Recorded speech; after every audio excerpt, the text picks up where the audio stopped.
Imagine a scene where someone clenches their fists, their face tense, on the verge of exploding. Another person freezes, paralyzed by anxiety, unable to move. And a third buries their emotions deep down until one small trigger sets off an unexpected eruption. You know those moments, don't you? Those times when your emotions take the wheel and steer your actions or your inaction. Maybe you VA found yourself asking that nagging question lurking in the back of your mind. Why do I react like this? Why do I lose control? What you might not realize is that your emotions aren't your enemy.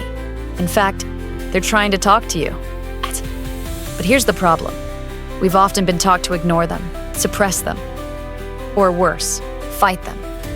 The result: emotional outbursts, fits of anger, sleepless nights, or that lingering feeling that something just isn't right. But what if I told you there's a scientifically proven way to take back control, not by battling your emotions, but by truly understanding them? A method used by therapists worldwide, and something you can start using today?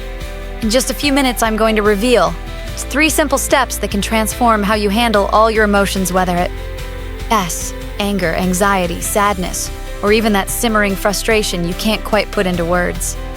And the best part? You can start applying them in less than 5 minutes.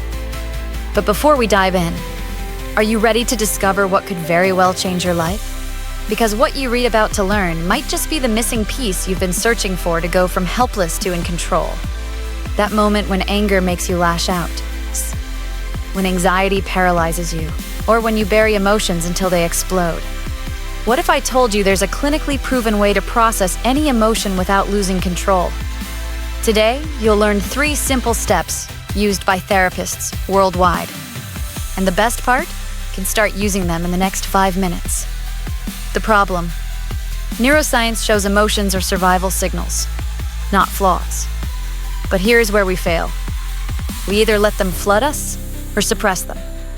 True emotional control isn't about fighting feelings.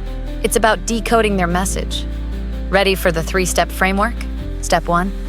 Main it to tame it. Stanford researchers found simply labeling an emotion reduces its intensity by 50%. Here's your cheat sheet. 1. Scan your body. 2. Ask, is this primary or secondary? 3. Use precise words. I feel excluded, not just I feel bad.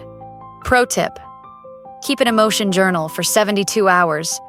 You'll spot patterns instantly. Asterisk, trace the root. That irrational overreaction, it's often an old wound in disguise.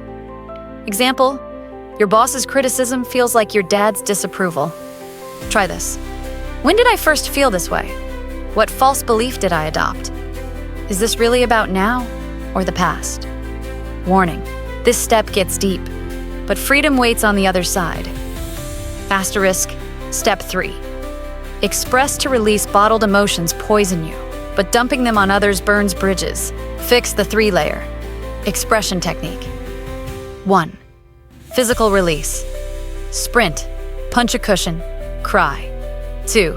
Creative release. Write a never-sent letter, paint chaos. 3. Verbal release. Use I feel, because I need. See how this transforms relationships? In our practice, we've seen many clients who suffer from panic attacks use these steps to go from I can and do it to I can do it in 3 weeks. Your turn. Pause and practice 1 step today, then subscribe. We'll offer a free emotion tracking template in our next video, because you deserve to feel empowered, not enslaved by your emotions. Remember, emotions are messengers, not masters. Master these steps and you'll gain superhuman self-awareness. Want to go deeper? Click next for the 5-second trick to stop overthinking and let us continue growing together.